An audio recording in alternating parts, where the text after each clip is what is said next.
Hi, ఇప్పుడు mass జాతర cinema promotions మొదలవుతున్నాయి. మనతోటి హీరో గారు, ప్రొడ్యూసర్ గారు ఇద్దరు ఉన్నారు. ఇది యాంకర్గా చేయడం కొంచెం కష్టంగానే ఉంది.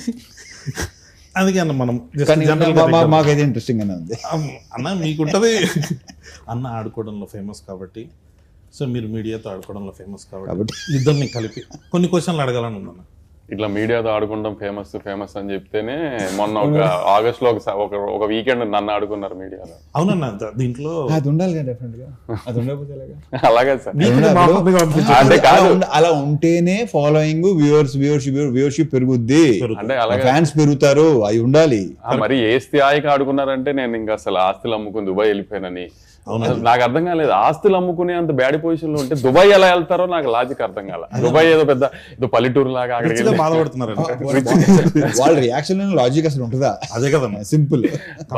రిచ్ బాధపడతారు కూడా, రిచ్ కూడా రిచ్గా వెళ్ళారు వంశీ గారు. అన్న ఇది మైక్ పట్టుకొని మీరు మళ్ళీ సినిమా అడగరు, సినిమా చూడమని అడగను, అందుకని మైక్ లేకుండా ఇప్పుడు అడిగేద్దాం అలా ఏమన్నా. సో ఫస్ట్ అదే ఆ రోజు కొంచెం ఎక్సైట్ అయ్యాను నేను, బాగా ఎక్సైట్ అయ్యాను. అది సరే, ఇక కేకలే. అది ఎలా ఉందంటే రిక్వెస్ట్ లేదు, వార్నింగ్ లో ఉంది. వంశీ ఎప్పుడు వార్నింగ్ కావాలి.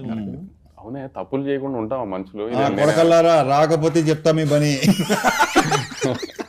తప్పులు చేయకుండా ఉండం కదా, తప్పు జరిగింది ఏం చేస్తాం చెప్పు. ఇప్పుడు నేనైనా ఎన్టీఆర్ గారు అయినా, ఇప్పుడు ఒక ఆదిత్య చోప్రా అని ఒక పెద్ద మనిషిని, యశ్వరాజ్ నమ్మాము. ఇప్పుడు అందరు తప్పులు చేస్తారు కదా, వాళ్ళ సైడ్ తప్పు జరిగింది, మనం దొరికాము, అంతే. ఏం చేస్తాం దానికి? ఇప్పుడు నేను తీసిన సినిమా కాదు కదా, మేము ఎలా, కానీ వాళ్ళని నమ్మాము. పెద్ద మనిషి, ఇండియాలోనే బిగ్గెస్ట్ ప్రొడ్యూసర్, ఆయన నమ్మాము. మిస్ఫేర్ అయింది, ఏం చేస్తాం దానికి? వేసుకున్నారు, పడ్డాం, అంతే. కానీ అన్న మీరు దొరకాలని చాలా మంది ట్రై చేసినట్టున్నారు, వాళ్ళ ఖుషి ఇచ్చి లాస్ట్ కి మళ్ళీ సెట్ చేసి ఓన్లే మన సినిమా, మనం తీసిన సినిమా కాకుండా బయట సినిమాతో దొరికాం, హ్యాపీ. ఇంకా అని ఫస్ట్ మాస్ మహారాజ్ అనే టైటిల్ ఇచ్చిన తర్వాత మాస్ అనే టైటిల్ పెట్టుకుంటూ మాస్ జాతర వస్తుంది. టైటిల్ ఐడియా ఎవరిది? బేసిక్ నేనే చెప్పాను. అవునా? నేను అదే ఎక్స్పెక్ట్ చేశాను. ఎందుకో అంటే అప్పుడు మరీ పండగ అనుకున్నాం, అవునండి, బాగుంటుంది అనుకున్నాం. కొన్ని కారణాల వల్ల అది తెలిసిందే. అది సంక్రాంతి అంటే గుర్తొచ్చింది. మాస్ సినిమాలన్నీ సంక్రాంతికి వచ్చినాయి అనుకోండి, cinema block buster, super cake, అది ఇద్దరా కావాల్సింది మాకు తెలుగు సినిమాకి అని చెప్పి హడావిడి చేస్తాం. దసరా వరకు ఓకే, మిగతా ఏ టైంలో వచ్చినా కానీ ఇదో సినిమానా, కొత్తదనం లేదు.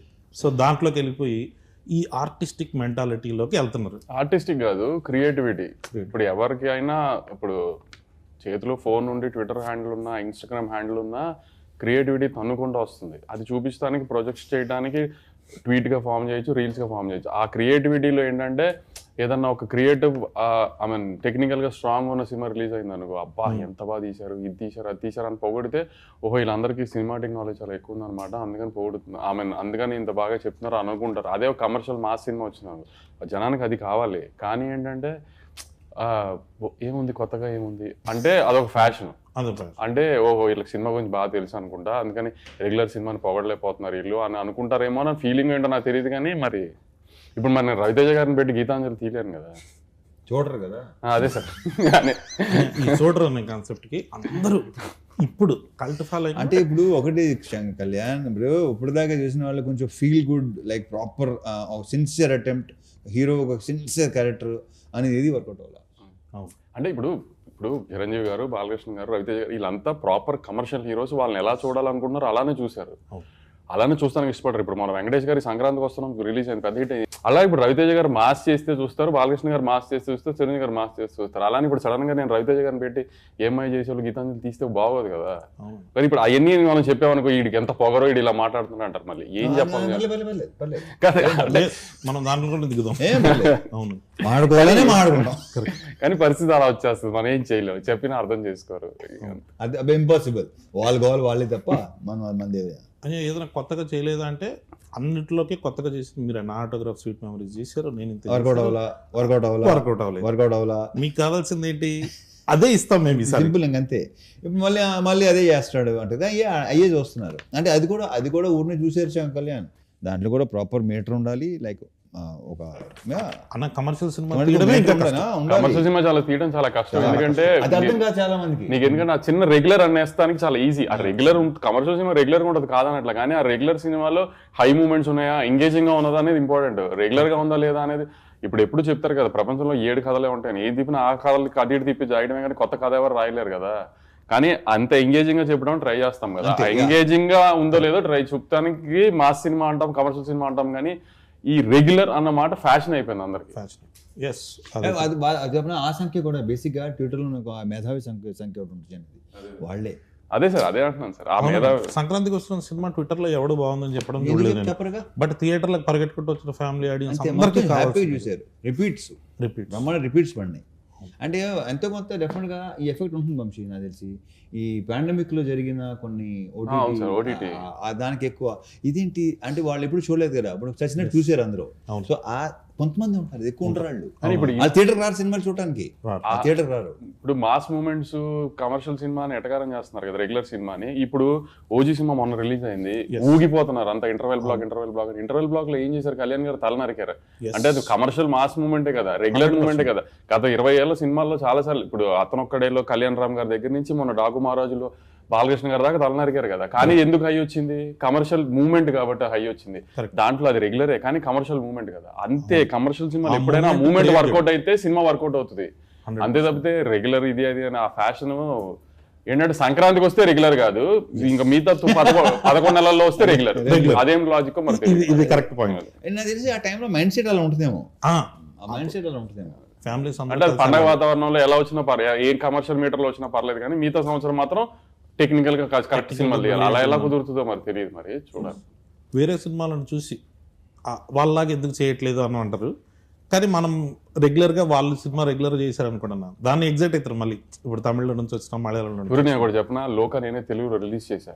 ఇప్పుడు ఈ మాటకి నన్ను పచ్చి బూతులు తిడతారు మళ్ళీ మీడియాలో అంతా. లోకాలో స్ట్రైట్ తెలుగు సినిమా తీస్తే లోక ఇది లాగ్ ఉంది, ఇది స్పాన్ లేదు, ఇలా ఉంది అలా ఉంది అని తిట్టకపోతే నా పేరు మార్చుకుంటాను. 100% ఇక్కడ లాగ్ ఉంది అక్కడ లాగ్ ఉంది అని స్ట్రైట్ తెలుగు సినిమా లోక అయ్యి ఉంటే చూసేవారు కాదు. అవునన్నా జరిపించింది. మనకేంటంటే మనము తెలుగు ఆడియన్స్ తెలుగు ఎలా అయిపోయామంటే ఒక ఆ చిన్న ఎడ్జ్లో ఉన్నాము, ఏది ఇట్లా అనేస్తున్నారో తెలియట్లేదు మనకి. ఇప్పుడు ఏది నచ్చుతో తెలియదు మనకి. ఇదైతే జనం నిజంగా ఎప్పుడు ఏది నచ్చుతో తెలియదు. ఇప్పుడు చూడు మన తెలుగు ఆడియన్స్ ఎంత ఈ స్టేజ్ లో లిటిల్ హార్ట్స్ కుర్రోళ్ళు ఎవరో తెలియదు, డైరెక్టర్ ఎవరో తెలియదు, ఏమీ తెలియదు. ఈటీవీ విన్నాను రామజీరావు గారి పేరు తప్పితే ఏమీ తెలియదు ఆ సినిమాలో ఎవరికి దేని గురించి. ముందు రోజు ప్రీమియర్స్ 2 రోజుల ముందు ప్రీమియర్స్ చేశారు, చాలా బెటర్ బుకింగ్స్ తో ఓపెన్ అయినాయి. ఆ రోజు రిలీజ్ అయిన 2-3 సినిమాల్లో చాలా బెటర్ బుకింగ్స్ తో ఆ సినిమా ఓపెన్ అయింది. అంటే తెలుగు సినిమా ఆడియన్స్ చూడు వాళ్ళు ఫిక్స్ అయితే ఎలా అయినా చూసేస్తున్నారు సినిమా ముందే. కానీ కాబట్టి తెలుగు సినిమా ఆడియన్స్ ఏది చూడాలనుకున్నారు ఏది వద్దనేది ఎవడో గేజ్ చేయలేము. మాస్ జాతర గురించి వస్తే ఇప్పటి వరకు ఎక్కువ మంది కొత్త డైరెక్టర్లు ఇంట్రడ్యూస్ చేసింది మీరే. అవునా? యా, మొత్తం ఒక స్టార్ హీరో ఇంతమంది కొత్త డైరెక్టర్. అంటే ఇప్పుడు మనం లెక్క పెట్టుకుంటే చిరంజీవి గారితో తీస్తున్నాం, బాబీ గారి దగ్గర నుంచి మన గోపిచంద్ మల్లిన్ గారు కావచ్చు, మన హరీష్ శంకర్ గారు కావచ్చు, నాగార్జున గారు కూడా వస్తారు. నాగార్జున మన జనరేషన్లో మీరుగా ఇప్పుడు భాను కథ ఓకే చేశారు మీరు. భాను రైటర్గా ఫేమస్, సామజవర్గం డైలాగ్స్ ఇవన్నీ కుమ్మేస్తారు. డైరెక్టర్గా భానులో ఆ కథ చెప్పినప్పుడు మీకు నచ్చింది ఏంటి?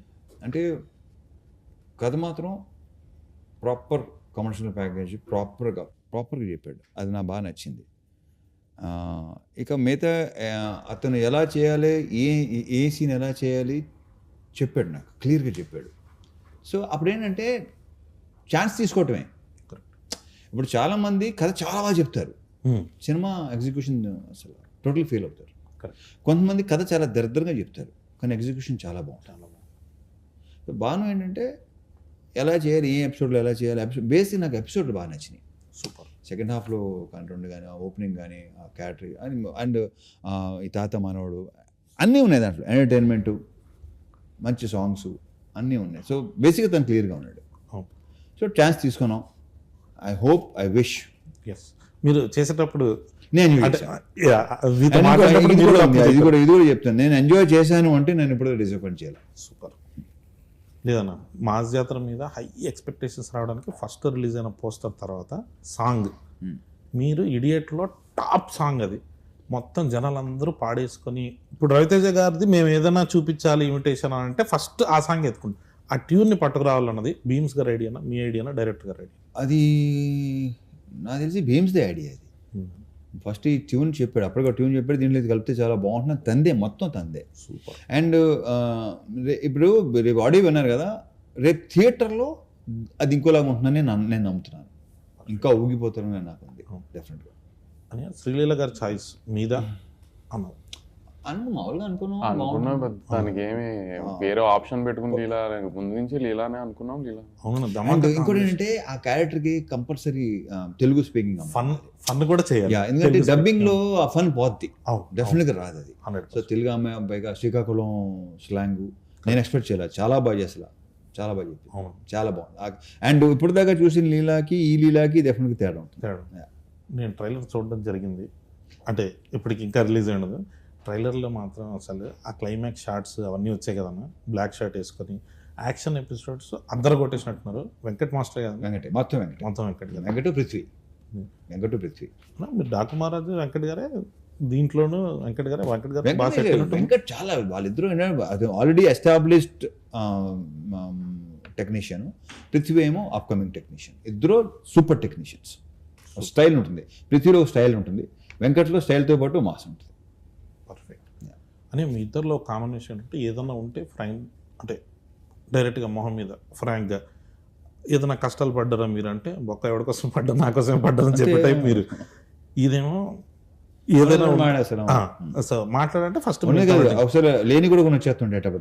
మీ ఇద్దరికి ఎప్పుడైనా ఫ్రాంక్ గా మాట్లాడుకుని గొడవలు జరగడం కానీ, అరుపులు కేకలు అక్కడ వరకు వెళ్ళకపోయినా అరుపులు హీరోలతో ఎవరైనా అరుపులు కేకలు కామన్ సెన్స్ ఉంది అంటే ఇప్పుడు ప్రస్తుతానికి సార్ నా మీద అలిగే ఉన్నారు 27 డేట్ పోయిందని. అంటే ఇది కూడా ఒకటి ఉంది అన్న, అసలు ఈ యూనియన్ గొడవలు దీనివల్ల లేట్ అవ్వడము అది కాదు కానీ సరే, ఇంకా రీజన్స్ గురించి కూడా మాట్లాడుకోవడం వేస్ట్ కానీ అనవసరం కానీ. సో కాకపోతే ఇదైతే ఒకటి ఉందన్న, 75th ఫిలిం లేట్ అవుతుందని ఫ్యాన్స్ ఉన్నారు. సో సార్ది 75th ఫిలిం కాబట్టి మీరు ఏం ప్రామిస్ చేస్తున్నారు? లేట్ అయినా లేటెస్ట్గా వస్తామన్నట అలాంటి ఏం లేదు కానీ, ఆమె ఇప్పుడు నువ్వు ఇందాక ఫస్ట్ లో ఇంటర్వ్యూ స్టార్టింగ్ లో అన్నావు కదా, మళ్ళీ అడగదు ఇది అది కానీ, ఇప్పుడు నేను చెప్తే వీళ్ళు వింటారో నమ్ముతారో కూడా నాకు తెలియదు కానీ, ఇంటర్వెల్కి ఒక 20 నిమిషాల ముందు నుంచి సెకండ్ హాఫ్ స్టార్ట్ అయింది, ఒక 15 minutes చిన్న ఎంటర్టైన్మెంట్ ఉంటుంది. ఇంటర్వ్యూ అక్కడ తర్వాత ఒక పాట వస్తుంది, ఆ పాట నుంచి క్లైమాక్స్ లీడ్ దాకా ఒక 1 hour సినిమా ఉంటుంది. ఈ 1 hour 25 minutes అరౌండ్, ఇంటర్వెల్ ముందు 20 minutes, ఈ 1 hour సినిమా అయితే ఊగిపోతుంది గ్యారంటీ స్క్రీన్. అదైతే నేను గ్యారంటీ చెప్తున్నా. నీకు కూడా రెడీగానే ఉంది, నీకు చూపిద్దామని రెడీ అయ్యాడు బాను కూడా, 3 రోజులు నువ్వు చూద్దు. కానీ ఒక సెకండ్ హాఫ్ లో ఒక చిన్న ఫన్ ఎలిమెంట్స్ తర్వాత బాగుంటుంది, తర్వాత స్టార్ట్ అవుతుంది ఒక సాంగ్, మాస్ సాంగ్ తో. అక్కడి నుంచి ఆమె ఎమోషన్ కానీ, ఆమె యాక్షన్ బ్లాగ్స్ కానీ, క్లైమాక్స్ లో ఒక ట్విస్ట్ ఉంటుంది రాజేంద్ర ప్రసాద్ గారిది, అవన్నీ దాకా అసలు షేక్ అయిపోతుంది screen guarantee. Sir 75th film, Ravi Teja గారి నుంచి ఏం ఎక్స్పెక్ట్ చేస్తున్నారో అది ఎగ్జాక్ట్ గా మూమెంట్స్ యాజ్ ఇట్ ఈజ్ గా ఉంటాయి. ప్లస్ సార్ అన్నట్టు మాస్ సినిమా తీయడం అంత ఈజీ కాదు కదా, ఆ మూమెంట్స్ అని కరెక్ట్ గా కూర్చుంటాయి కూడా. అని ఇప్పుడు నా సినిమా కూడా నేను చెప్తున్నాను అనుకుంటారు జనం, కానీ నేను అంత కాన్ఫిడెంట్ గా చెప్తున్నా. లేదు, నేను ట్రైలర్ చూసినప్పుడు మీది రాజేంద్ర ప్రసాద్ గారిది హిలేరియస్ గా అనిపించింది, చాలా బాగుంది. అదంతా నేను అదే నీకు ఇంటర్వెల్ ముందు 20 నిమిషాలు ఎందుకు చెప్తున్నానంటే, మిగతాదంతా ఇప్పుడు రవితేజ గారి స్టైల్ ఒక ఎటకారం కామెడీ ఉంటుంది కదా, అదంతా ఉంటుంది. ఫస్ట్ హాఫ్ అంతా ఆ కామెడీ ఆ సెన్స్ లో వెళ్తూ ఉంటుంది, కూల్ గా రిలాక్స్డ్ గా వెళ్తూ ఉంటుంది. కథ స్టార్ట్ అయిన తర్వాత ఇంటర్వెల్ లీడ్ నుంచి ఇక ఎత్తుకుంటే సినిమా నీకు ఇంకా క్లైమాక్స్ ఫైట్ దాకా తగ్గదు సినిమా. ఇక్కడ విజువల్ గా కూడా చాలా స్టన్నింగ్ ఉంది. అంటే ఈ మధ్య చాలా స్టన్నింగ్ గా కాదు లేదన్నా, అంటే నేను చూస్తున్న ట్రైలర్ డాకు మహారాజ్కి మీరు అదే ప్రామిస్ చేశారు. అప్పటి వరకు నా బాలకృష్ణ గారి సినిమా మీరు చూసినట్టుగా కాకుండా కొత్తగా ఉంటుందని. ఇదైతే విజువల్లీ మనం చేసే మా సినిమాలో క్రాక్ ఉంటుంది కదన్నా, క్రాక్ అప్పుడు భలే కొత్తగా ఉంటది. అంటే విజువల్ సైడ్ దీంట్లో కూడా నీకు సెకండ్ హాఫ్ లో 2 బ్లాకులు క్రాక్ రేంజ్ లో విజువల్స్ ఉన్నాయి, క్రాక్ రేంజ్ లో ఎమోషన్ ఉందని అనిపిస్తుంది గ్యారంటీ. సూపర్.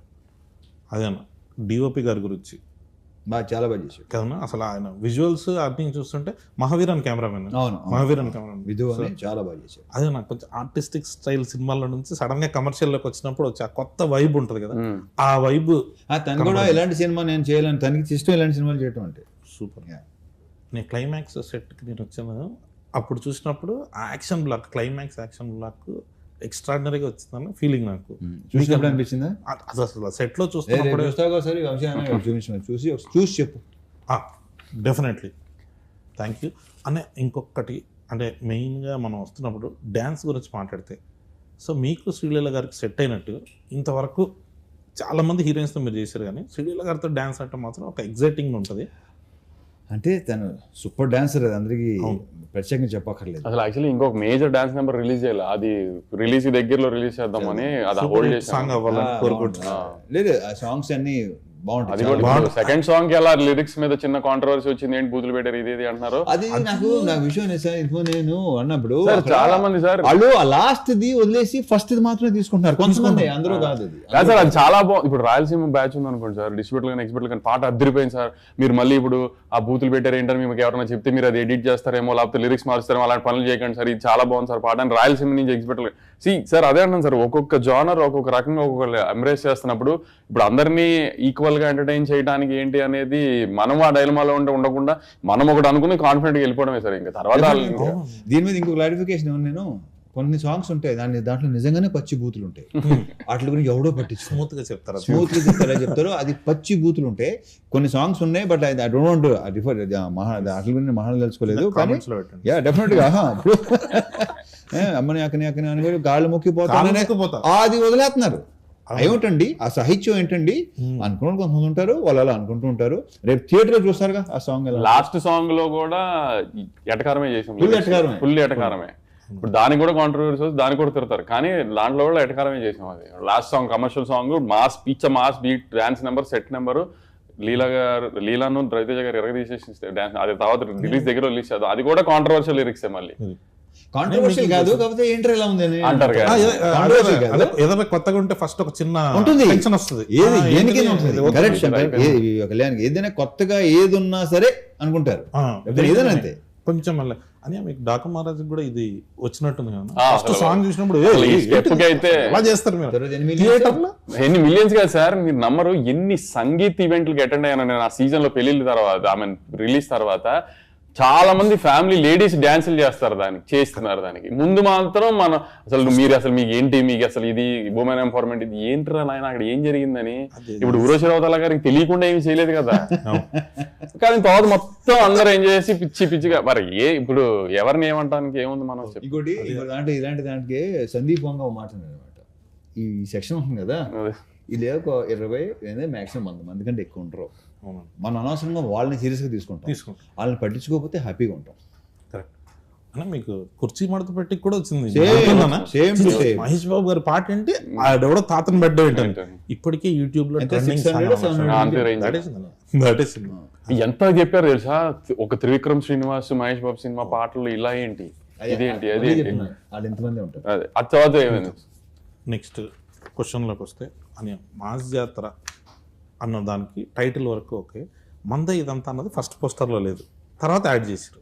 ఈ యాడింగ్ డైరెక్టర్ భాను భోగవరపుడు యాడింగ్ అది వద్దా. నేను బేసిక్ ఏంటంటే పాతి మళ్ళీ ఎందుకంటే ఇది బాగుంటుంది, వేసిన తర్వాత అందరూ నీ రియాక్షన్ ఫస్ట్ నాకు వచ్చింది, చాలా నీతో నన్ను బాగుందంటావు, నిన్నే అడిగాను నేను. అవునన్నా, మొత్తం టీజర్ లో కూడా ఫస్ట్ గ్లిమ్స్ వేసినప్పుడు మంద ఇదంతా అంటే ఒక ఆ వైబ్ వచ్చింది.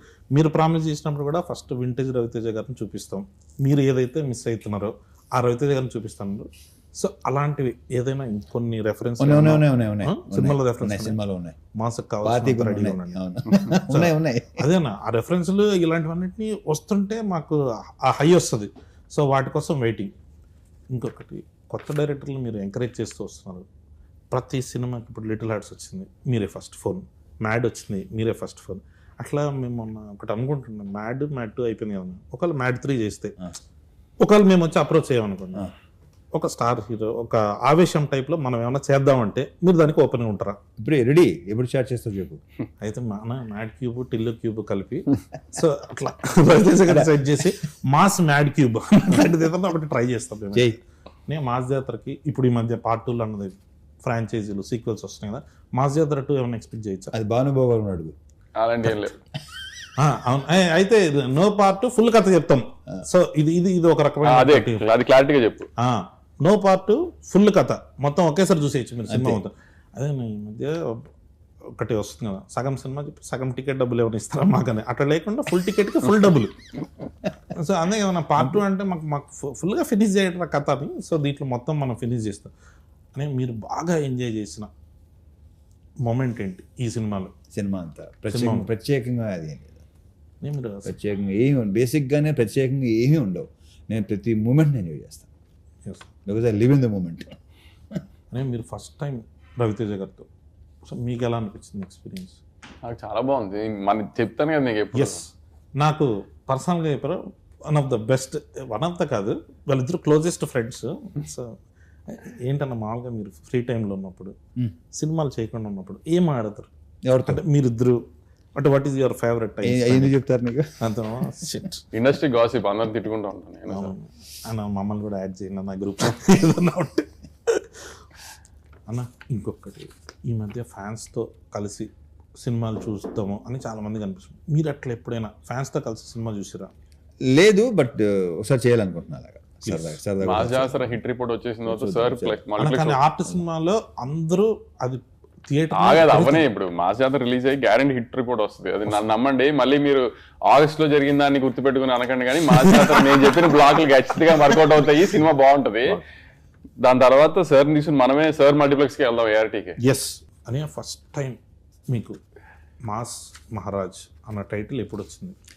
ఇది చాలాసార్లు చెప్పేసాను శంకర్ కళ్యాణ్. ఇది నేను నువ్వు అది నేను పిలిచింది ఈ రొటీన్ అడగొద్దని. నువ్వు మళ్ళీ వద్దొద్దు, నా మాట. పేపర్ పట్టుకునేది నాకే చెప్పి చిరా దొరుకుతుంది. ఎస్, పేపర్ పట్టుకు పాత ఇంటర్వ్యూలు ఒకసారి చూసుకుంటే తెలిసిపోతుంది. చూసుకోండి. యా, అదే ఏదన్నా కొత్తగా అడగన్నారు కానీ చెత్తగా అడిగినందుకు సారీ అని. తర్వాత మీరు ఫస్ట్ టైం ప్రాజెక్ట్ స్టార్ట్ చేసిన సంక్రాంతికి డిలే కారణం ఏంటి? నేను చెప్తాను. అది సంక్రాంతి రిలీజ్ అవ్వాల్సింది, నాకు ఇంజురీ అయింది. నాకు ఇంజురీ అయ్యి కొంచెం దానికి 3 months to 4 months కూడా దొబ్బింది. మే 9th అనుకున్నాం, మళ్ళీ కాల్ ఇంజురీ అయింది. ఇక తర్వాత వదిలే. అది ఆగస్ట్ 27th మాత్రం నేను తనే పుష్ చేశాను. యాక్చువల్లీ మిగతా 2 సార్ అంటున్నారు కానీ వర్క్ సైడ్ కూడా కొంచెం స్లోగానే వెళ్ళింది. కానీ ఆగస్ట్ 27th మాత్రం నేను పుష్ చేశాను. ఏ జనం మన మంచికి ఓకే కరెక్ట్. ఎందుకంటే ఎలాగో ఎక్కుతున్నారు, ఇంకెందుకు ఎక్కించుకుంటాం. ఇప్పుడు మనల్ని ఎక్కే విషయంలో ఇప్పుడు అనవసరంగా సార్ని బలి చేయక్కర్లే కదా, 75th ఫిల్మ్ కదా అది. అందుకని కొంచెం వాళ్ళకి ఎక్కే వాళ్ళకి ఆ మనశ్శాంతి ఇచ్చి ఫ్రీడమ్ ఇచ్చి అంతా చేసి ఎక్కుకుంటారు అని చెప్పి టైం ఇచ్చి నేను సినిమాని అంత ప్రశాంతంగా చూసుకుని అంత బాగా చేసుకుని రిలీజ్ చేద్దాం అనుకున్నాను అంతే. అందుకంటే ఏం లేదు ఇక్కడ. కానీ మధ్యలో ఆశలు అమ్మి దుబాయ్ వెళ్ళడం టైం పట్టింది కాబట్టి కొంచెం మళ్ళీ వెనక్కి రావాలి కదా, మళ్ళీ ఆశలు కొని మళ్ళీ సినిమా కాబట్టి కొంచెం వెనక్కి వెళ్ళాలి. అదే దుబాయ్లో కొంచెం కానీ దుబాయ్ బాగుంది చాలా. ఆ రోజు సార్ చూసాను దుబాయ్ సీన్ పోస్టర్ గా వేసారు. అది నేను యాక్చువల్లీ నాకు అది పంపిస్తే నేను ఇక్కడ ఉన్నా ఆ రోజు, నేను ఇక్కడే ఉన్నా ఆ రోజు, నేను ఇక్కడ ఉన్నా. అది ఫార్వర్డ్ చేసింది ఫస్ట్ ఎవరు చెప్పినా మావాడు మాదన్నాడు అది చేసాడు. సో అందుకని సో ఇప్పుడు దేనికి భయపడతాము ఏదని ఉండదు కళ్యాణ్ ఏమి. కానీ ఎదురెళ్ళక్కర్లేదు కదా నెగిటివిటీ ఊరికి. ఎలాగో నువ్వు అన్నట్టు ఎప్పుడు దొరుకుతానని వెయిట్ చేశారు, ఏదో బయట సినిమాకి దొరికాము, సో వేసుకుంటున్నారు కదా అని వాళ్ళకి ఎదురెళ్ళి ఏం అన్నట్టుగా వాళ్ళకి మనమే ఫేస్ లేదంత కదా ఫైట్. మనం ఎందుకు ఫైట్ చేసేది, తగ్గుంటే బెటర్ కదా అని అప్పుడు అందుకే సార్ కోపం వచ్చింది, పోస్ట్ పోన్ చేశానండి. లేదన్నా మనం నెక్స్ట్ సినిమా అన్నీ బాగుంటాయి కరెక్ట్ అంతే అని. లాస్ట్ మాస్ జాతర వస్తుంది, సినిమా రిలీజ్ అన్ని కన్ఫర్మ్ అయ్యాయి, ప్రీమియర్స్ కూడా కన్ఫర్మ్. ఇప్పుడే లైవ్ లో చెప్పేస్తున్నాను, దాంట్లో ఏ డిస్కషన్ లేదు. సూపర్ డన్ అన్న. అయితే నువ్వు సినిమా ఇప్పుడు మొదలు పెడుతున్నావు చెప్తారు. మీరు చెప్పండి అన్న, నేను వెయిటింగ్. ముందు నువ్వు పెళ్లి చేసుకో, ఆ తర్వాత చేద్దాం. పెళ్లిది ఎలాగో అది జరుగుతుంది వంశీ అన్న బ్లెస్సింగ్స్ తోటి. ఎవరన్నా ఇంటే తప్పుగా అనుకుంటారు వంశీ అన్న బ్లెస్సింగ్స్ తో పెళ్లి అదే కదన్నా, లేకపోతే సినిమా అయింది మనం ఎక్కడ ఉంటాం అన్న. మీరు చెప్పేది నన్ను ఒకసారి నెక్స్ట్ టైటిల్ చెప్పొచ్చా? వద్దు మనం సరే సినిమా అనౌన్స్మెంట్ అది మీరు టైటిల్ ఫిక్స్ చేస్తావా? అది ఎలా చెప్తాం, దానికి ఈవెంట్ వేరే event. Okay, thank you so much. మన భాను భోగవరపు గారి డైరెక్షన్లో మాస్ జాతర అన్న ఈసారి కొడుతున్నాం అంతే ఫిక్స్. Thank you.